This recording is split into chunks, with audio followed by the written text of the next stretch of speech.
Yo, what is up, everybody? This is Brandon. I'm coming at you guys with episode 8 of the Marvel Comic Sales and Solicits podcast. Again, this is the new and improved abbreviated version where, I run down about the top 20 or so in sales and then pick out 10 notes from the solicits upcoming. That might grab anybody's attention, not just mine. I try to share the wealth there, not just limit it to things I would enjoy. But yeah, we're going to get all into that this evening here.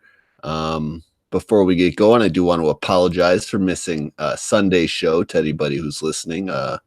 As many have suspected, as the rumors have been circulating, I was indeed drunk and at a buddy's house most of the day. I tried to make it home and do the podcast, and I did indeed make it home, and I got a hold of Jim, told him I was ready to go. And by the time I tucked the kid into bed, I too as well was tucked into bed and missed it. So that's the story. Very much what the speculation was. No secrets really about anything that goes on around these parts of little slice of heaven we call America, I guess you could say. But yeah, we're gonna get into sales to start things off, and these are from April 2019, of course. So we're going to get into some War of Realms goodness and all that follows, and we'll discuss what happens here. But of course, Marvel's number one book of the month and the number one book on top of all the charts as far as dollar value and monthly sales go happens to be War of the Realms number one, which was a $5.99 title. The initial first issue of that series sold pretty well, 187,851 copies.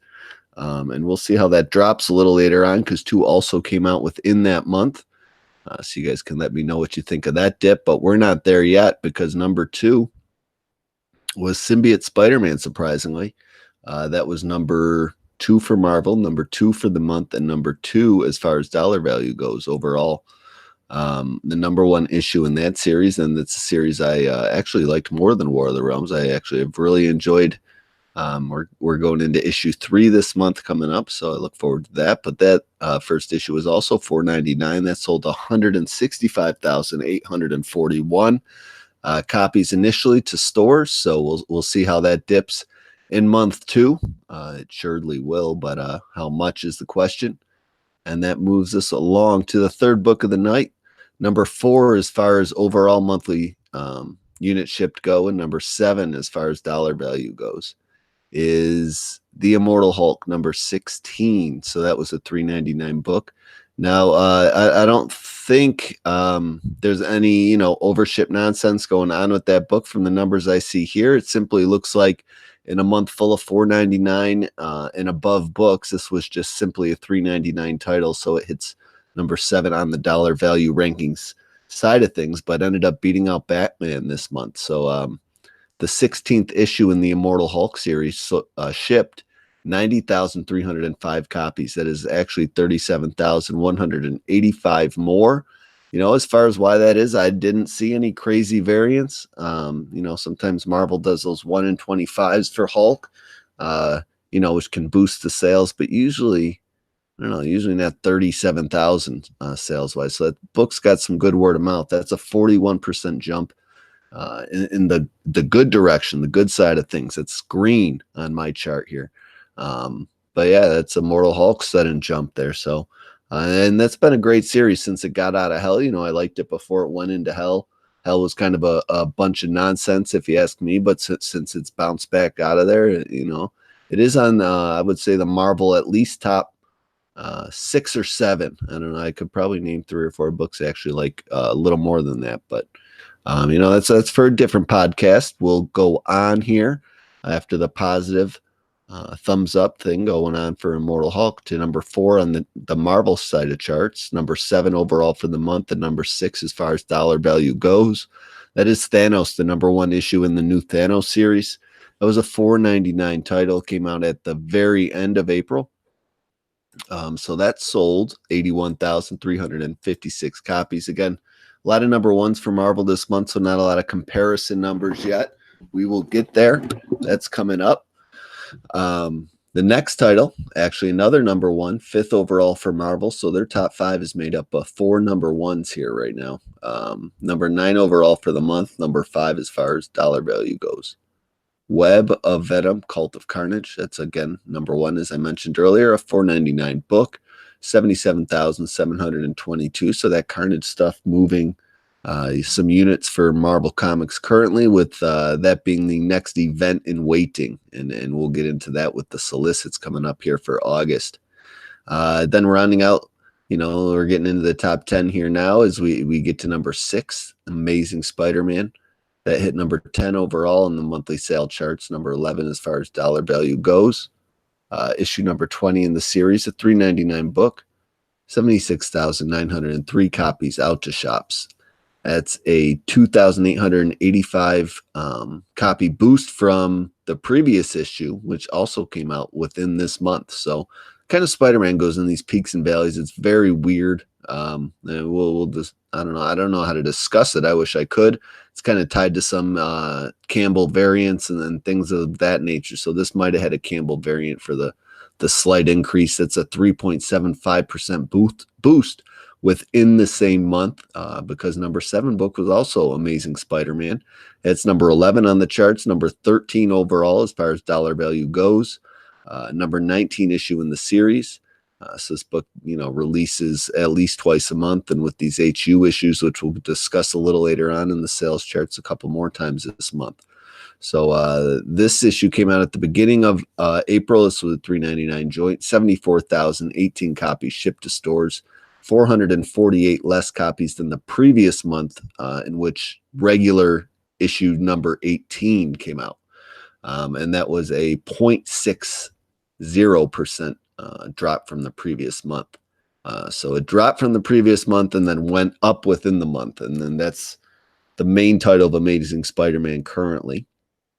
And then we're going to get into issue 2 of War of the Realms here. And these are some interesting numbers because this event double shipped within its first month. So obviously issue 1 came out at the very top of the charts, and issue 8 is falling for Marvel within the top 10, not overall within the top 10. It's overall number 12 dollar value. It snuck in the top 10 there because of its $4.99 price tag at number 10. But War of the Realms number 2 ends up overall in the scope of things number 12 on the charts. Drops down to 70,704 copies. So that is 100,000 less than within the same month of the series. So I know there were a whole bunch of variants and stuff for issue 1, probably much less so for issue 2. And obviously, comic book stores didn't have equal faith as number 1 issues, ordering, at least a 50% clip less. So the 117,000 issues they ordered under was a good enough for 165% drop, almost 166% if we're doing, some rounding and math there. So I don't know, I'd have to look at previous event numbers, possibly what was Marvel's last big boy like this, Secret Empire, and maybe I'll do that next podcast. I'll make a note because we'll still be discussing War of the Realms there, and I'll give it a 4-issue comparison to what Secret Empire was doing. And I know Secret Empire was far from a success, but I don't know if it hit 70,000 at issue 2. So we'll have to see.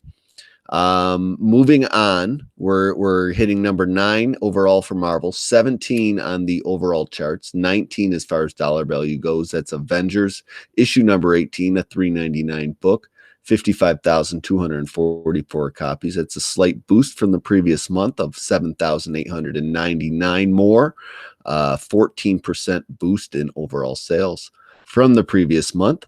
And then we round out the top 10 with Venom. Number 18 overall in the charts and 20 on the dollar value side of things. It's number 13 in the series, $3.99 book this month, 52,114 copies moved to stores. 9,787 less than the previous month, an 18% drop in sales. So I don't know if that was the first tie-in issue or not as far as Venom 13 goes. Let me see if I can pull that up on kind of, a separate web browser. Well, I'm looking at other things, and yes, that is the first War of the Realms tie-in. So yeah, that's possibly the reason for the dip there. Donny Cates off the book for temporary leave it things. But strangely enough, Avengers 18, which I think also, ironically enough, was a War of the Realms tie-in.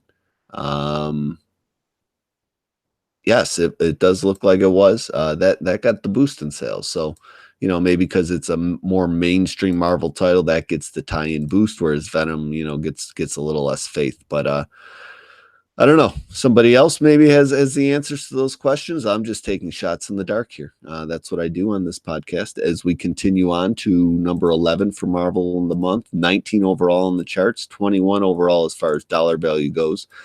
Amazing Spider-Man makes another appearance, this being issue number 18.HU, one of the Hunted story tie-ins. This went 52,075 copies out to shops. It was 886 less than 17.HU, 1.7% drop from the previous month. And then number 12 is another Amazing Spider-Man. That's issue 19.HU, 20 overall in the charts, 22 on the dollar value side of things. And that one came in just under number 18.HU. At 51,836, 239 issues less than the previous numbered issue within the same month, or rounding 0.5% drop. Moving on to number 13, number 21 overall on the charts, 23 overall as far as dollar value goes is Fantastic Four number 9, 51,074 copies out to shops. 2,304 less than the previous month, the 4.5% dip. But as far as the top 20 goes, Marvel, didn't have an awful month. I would say they had 12 of the top 20. 4 of those being new issues, so we'll see how things shake out next month and who that favors. But as far as this month goes, they really won the dollar share. And you can see a bunch of $4.99, $5.99 books and things like that recovering from the loss of Detective Comics the previous month. But anyway, number 14 is Uncanny X-Men. They make their first appearance on the charts. As far as Marvel goes, 24 overall on the side of sales, 26 as far as dollar value. That's number 15 in the series, 48,162 for the Uncanny X-Men, 678 less than the previous month, a 1.5% dip. The next issue of Uncanny X-Men is next on the charts at number 15 overall for Marvel. That is 25 overall sales, 27 overall in dollar value. 16th issue of the series, 48,160. So 2 less than the previous issue within the same month. 0.004% dip within the same month. And to me, that's one store ordering 2 less copies. So, really stagnant within the month. It seems to have found kind of a crowd, I guess. And only overall like 680 less than the previous month. So people who want their Uncanny X-Men are buying it. I don't know. I've kind of checked out since Hickman's come aboard. So we'll see now that news is out and about how things are going to move along. Number 16 overall is a Star Wars book, 27 as far as units shipped to stores, 29 in terms of dollar value. That's the 64th issue in that series, 43,160 copies out to shops, 5,559 more than the previous month, so a 12% boost for Star Wars there. And then Mr. Major X makes his first appearance on this sales chart, coming in at number 17th overall for Marvel's, 28 overall on the unit shipped side of things, and 16th in terms of dollar value because it was a $4.99 book. That's the first issue in the series, 43,071 copies. Nothing to compare that to yet until next month. We got Spider-Man City at War. This is issue 2 in the series, and this was one of these books that was overshipped. You can tell because it's 18 overall for Marvel, 29 overall on the unit shipped chart, but 60th overall in terms of dollar value for the $3.99 title. So that's how you can tell that is a free overship going out to comic stores. So 43,026 of those copies. I think half of those are the overship, and I don't want to speak too out of turn. Maybe a third of those are an overship. That's 29,259 less than the previous month, a 68% drop, even with all the overships added in. So, the video game Marvel universe not off to a great start. Maybe that's because of the type of story they're telling, something a lot of people who would be interested in already know. So we'll see how the next series does. Compare it to that one. Number 19 overall in the month for Marvel, 32 overall in the charts, and 32 in terms of dollar value is Guardians of the Galaxy issue number 4, a Donny Cates joint. It's a $3.99 book. 41,651 out to shops, 298 less than the previous month, a 0.71% dip. Next up is the Thor title, tie into the War of Realms event. That is number 20 overall for Marvel on the charts, rounding out the top 20.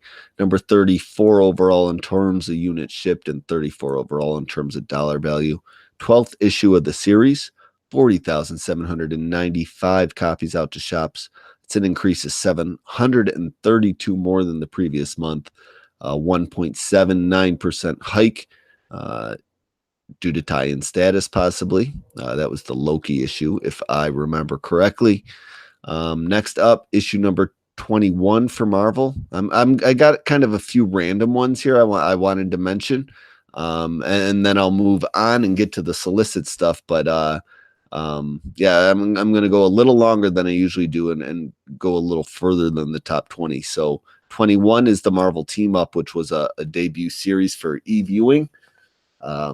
35 overall in the charts, 74th overall in terms of dollar value. So this is another free overship going out to stores for a debut issue. So they must have not been happy with initial orders and sent a bunch of free copies out for this number one. Even with the free boost, only 39,892 went out to shops. So I don't know how long a life that book is really going to have if they're kind of really giving away half the copies that it initially shipped. 22 overall happened to be Spider-Man Life Story's second issue in the series. For Marvel anyway, 36 overall in the charts, 28th overall in terms of dollar value because of its $4.99 price, 38,531 copies out to shops, 15,645 less than issue one, a 40.6% drop from the previous month for that second follow-up issue to that series I really, really like. Then I'm going to bring up Captain America here, which skipped last month. So I haven't mentioned this one since February, which is why I threw it on here. But it does fall at number 23 overall for Marvel, 38th overall in the charts, 39th in terms of dollar value. This is the 9th issue of the series, 38,047 copies out to shops, 604 less than the last time it was mentioned, which was February. So a 1.58% drop for Cap. Only shipping 38,000 issues. Not great. I wanted to bring up Conan here, the 5th issue in the series. That comes in at 24 overall for Marvel, 41 overall on terms of units shipped and dollar value. Again, 5th issue in the series, 36,188 copies out to stores. I didn't compare it to any of the previous Conan issues, just kind of letting people know where the main Conan series stands, because everything's kind of falling in under that currently, as far as the other side Conan books go. 27 overall I wanted to bring up because that was Daredevil. 46 overall in the Marvel or on the unit ship charts, and 46 overall in terms of dollar value. I think this was a book they overshipped last month, so I wanted to bring this one up. The 4th issue in the series is another Marvel book I really, really enjoy. 33,373 copies out to shops this month, 17,000 less than the previous month. So some of that was overships, a 53% drop. Moving on, we got Deadpool, which is coming to an end here soon. Scotty Young's run. That is 28th overall for Marvel, 47 overall in terms of unit shipped, 45 in terms of dollar value. 11th issue in the series. That is 33,189. Again, I didn't give any comparison numbers for the issue, just kind of letting people know where Deadpool stands now that kind of the announcement's been out there. Scotty Young is coming off. I wanted to also mention the follow-up to Cosmic Ghost Rider Destroys Marvel History. So issue 2 in the series that had a pretty substantial drop. 29th overall for Marvel, 48 on the charts in terms of dollar value and units shipped. 32,639, 21,613 less, a 66% drop. The conclusion to Avengers No Road Home rounded out the top 50 in sales. Issue number 10 of that series shipped 32,108. And then the other tie-in I wanted to mention, War of the Realms Uncanny X-Men first issue, was 51 overall in the charts, 31 for Marvel. That shipped 31,940. So those were the notable sales this month for Marvel. Again, I'll be back next month to give you guys May figures and see kind of what some event history as far as War of the Realms and sales go, compared to things we've seen come before it, like Secret Empire and maybe Civil War II. And I'll even do Jason Aaron's other event, which was the name is escaping me. Original Sin, I believe it was called. So yeah, we'll compare it to those three. But moving on, I'm going to take a quick drink here, sip of my body armor, and then do some solicits for August for you guys. So bear with me one moment.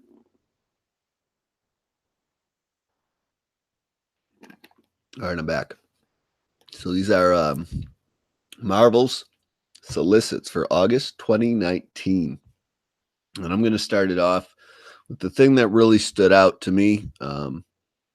Probably not the thing everyone's thinking of at the top of their mind, but it is, at least to me, a little more important than that first thing we all might be thinking of, and that is Absolute Carnage. Issues 1 and 2 of that event and all the tie-ins will be coming out in August. So I'm going to give you guys a solicit to the main series and then just kind of casually mention which series will be tie-ins to this event right after War of the Realms wraps up. So Absolute Carnage 1 and 2 is written by Donny Cates, art by Ryan Stegman. We have variant covers, variant cover alert, variant cover alert, variant cover alert, art germ. So expect some big sales on Absolute Carnage 1 and 2. Marvel pulled the rabbit out of their hat for that one. After turning Venom's world upside down a year ago, Donny Cates and Ryan Stegman are about to put the sinister symbiote through hell again, only this time Carnage has come calling, and everyone who's ever worn a symbiote is dead in his sights. He skirted the periphery of the Marvel Universe for months, but Cletus Cassidy at last stands poised to make his grand return to New York in a blistering 60-page story, and he wants to paint the town red. So a 60-page story that's 72 pages long, ads possibly, and some bonus materials and maybe covers at the back. I don't know what they're giving you in those 12 pages, but they're charging you $79.99 for it. So be ready. And then we have some tie-ins that'll be going along to Absolute Carnage in the form of Venom, obviously. And then Absolute Carnage v. Deadpool, that's going to be a 3-issue mini. Absolute Carnage Lethal Protector, that's going to also be a 3-issue mini. Absolute Carnage Miles Morales, that's going to be a 3-issue mini. Absolute Carnage Scream, I think, is just a one-shot. And Absolute Carnage Separation Anxiety, also a one-shot. So those are your tie-ins to that event in starting in August.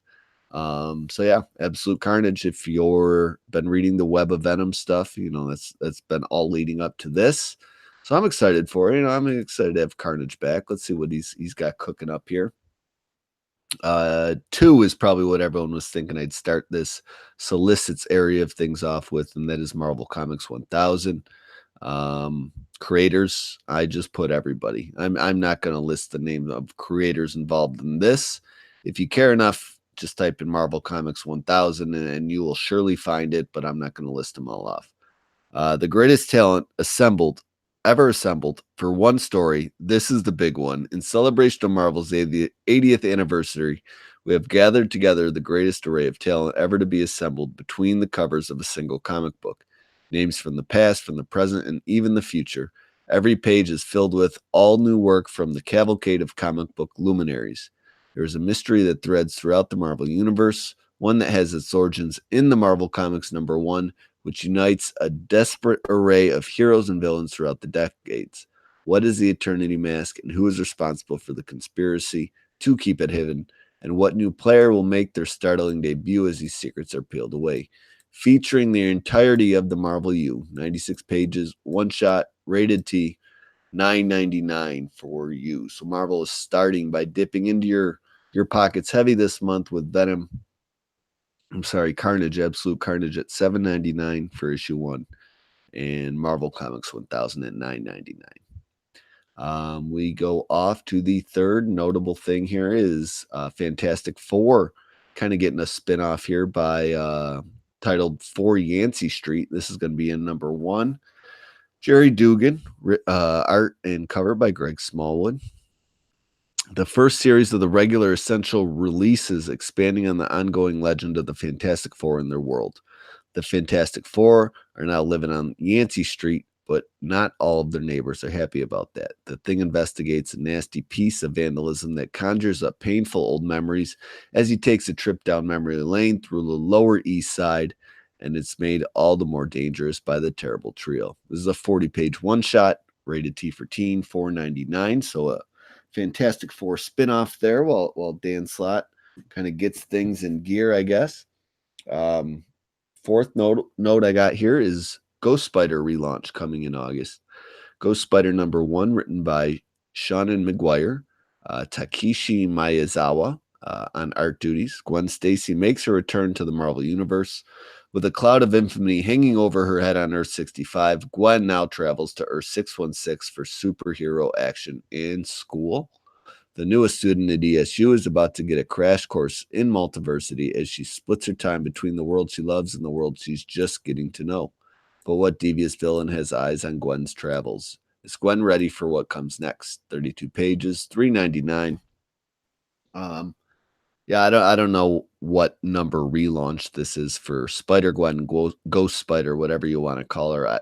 By my count, at least the fourth, possibly. I don't know. But yeah, she seems to be going to be spending a little more time in Earth 616, leading us into our next note here, which is something I'm very happy about. Gwenpool Strikes Back #1 of 5. That's going to be written by Leah Williams. So the first time really a mini or an ongoing for Gwenpool is going to be written by somebody other than Chris Hastings. Art by David Baldian. That's right. Everyone's favorite comics fan turned comics character is back, and this time she's playing for keeps. Gwenpool is desperate not to disappear into comic book limbo. She's going to make an impact on the Marvel Universe. First up, Unmasked Spider-Man. And heck, maybe see if she can get some real superpowers while she's at it. 32-page, $3.99 start to that miniseries there. So I'm excited about that. Love me some Gwenpool. Moving on, we have Agents of Atlas getting its own series for some reason. The miniseries currently in War of the Realms is a mess, but apparently doing well enough to warrant a spinoff already. So who am I to talk?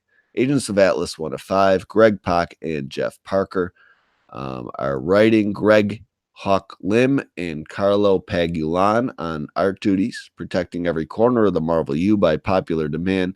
Atlas debut in their own series as Amadeus Chow, Silk, Shai-Chi, Wave, Jimmy Woo, and all your favorites defend the cross-Asian portal city of Pan against the science magic threat of one of Marvel's classic villains. Classic science magic, superhero fun combined with young and old heroes from multiple lands clashing with one another, fighting monsters, and maybe saving the world along the way. And who is Isaac Akita, the protector of Pan? Plus, where are the original Agents of Atlas? Namora, M11, Gorilla Man, and Marvel Boy in an all-new top-secret mission. That's a 40-page, $4.99 start to that miniseries. Moving on.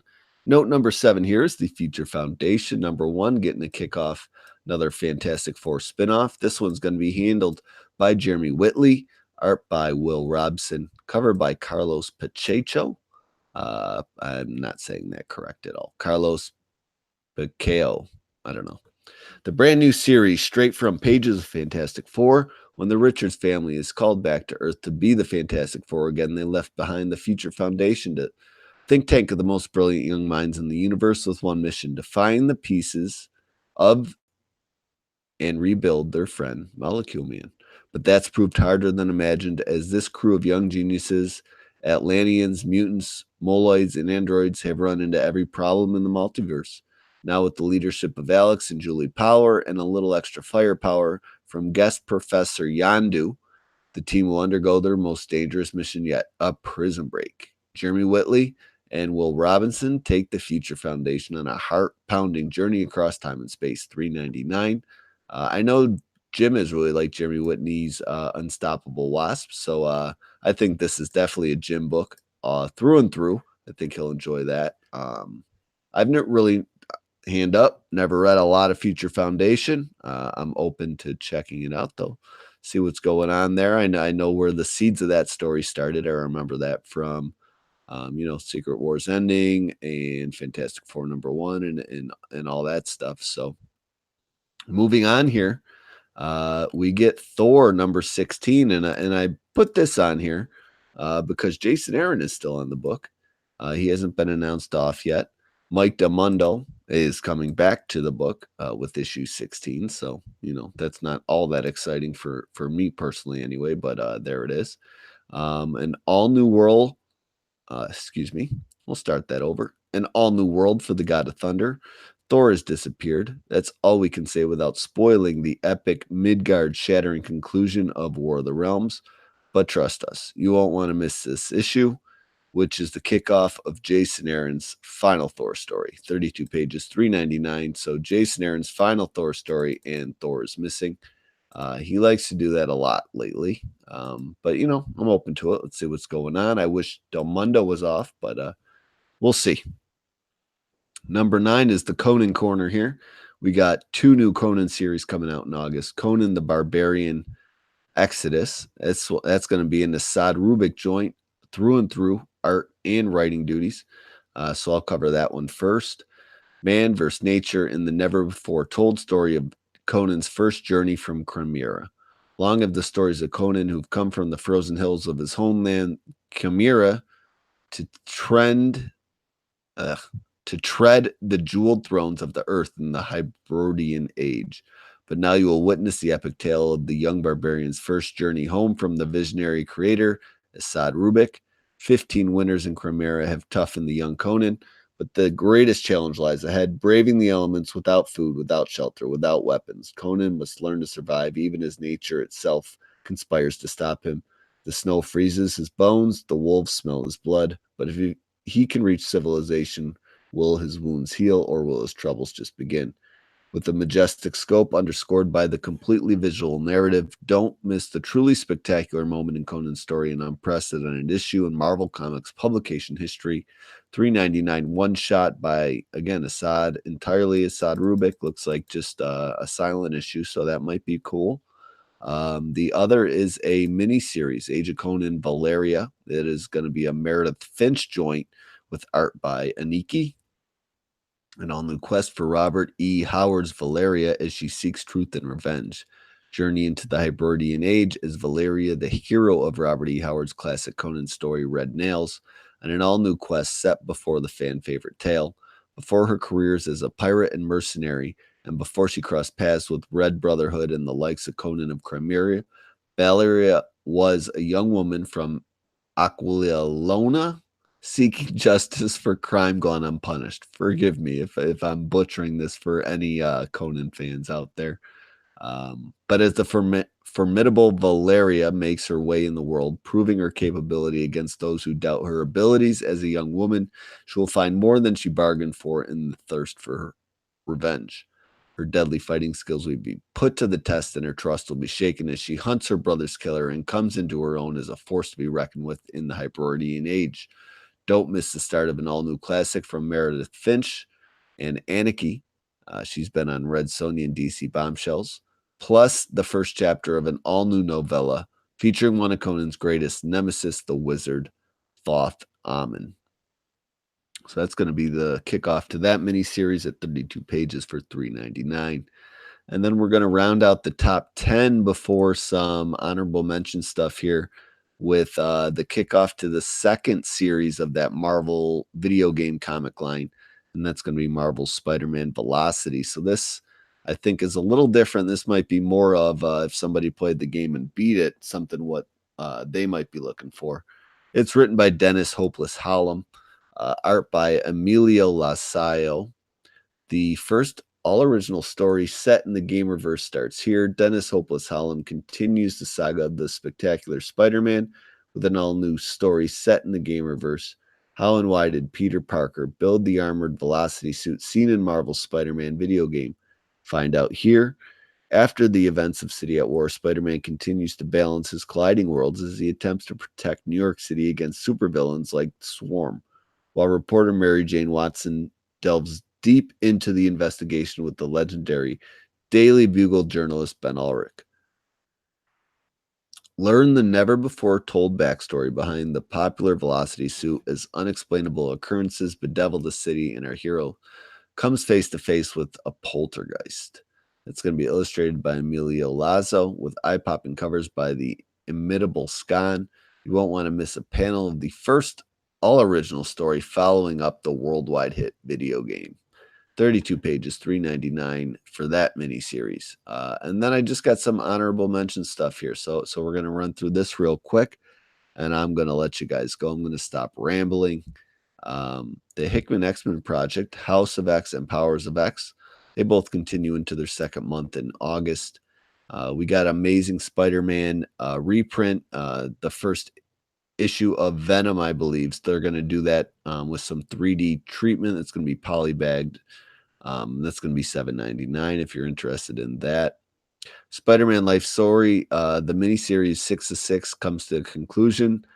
Quick solicit there. The year's 2019, and the 72-year-old web slinger is about to embark on his final adventure. So 72-year-old Spider-Man is interesting. Give that to me now. We got a couple annuals coming out that month, which look pretty cool. That includes She-Hulk, who has Bullseye on her cover, so that's interesting. And Deadpool also has an annual coming out that month, which looks pretty good. Cosmic Ghost Rider and Symbiote Spider-Man, they also conclude in the month of August. We got X Factor number 87 coming out with a facsimile edition. Those facsimile editions have been pretty fun with the old school ads and everything in them. So if you haven't checked those out, they're not bad. I've enjoyed them. 2 new Star Wars series coming out. This is shout out to my boy Andrew in Belfast. I put these on here solely for the fact that Tom Taylor is writing both of them. So I found that to be interesting. Age of Resistance, General Hux number 1, and Age of Resistance, Poe Dameron. Both of those are going to be Tom Taylor joints, so that I'm sure excites you Star Wars people out there. Some missing title news I figured I'd throw around. Marvel's August 2019 solicitations marked by the absence of 4 books.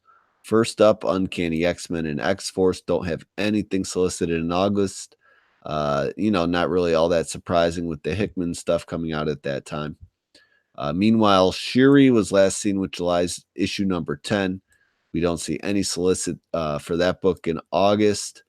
And then finally, the last one is Deadpool. The solicit for July's Deadpool number 15 kind of seems like the series ending there. So an annual coming out this month for Deadpool, but no actual numbered issue. So maybe news of a new creative team for the upcoming September solicits. Stay tuned for that. Maybe a Deadpool relaunch, or maybe they're going to wait until all this X-Men stuff is sorted out as far as what to do with Deadpool. So we'll have to stay tuned for all that. But yeah, I am going to peace out here. I'm going to let you guys go. Again, I will be available for all podcasts this week. I know me and Jim are also finishing up uh, Kree Scroll War, which is, I mean, a project unto itself. I can't tell you enough how long it takes me to read those individual issues.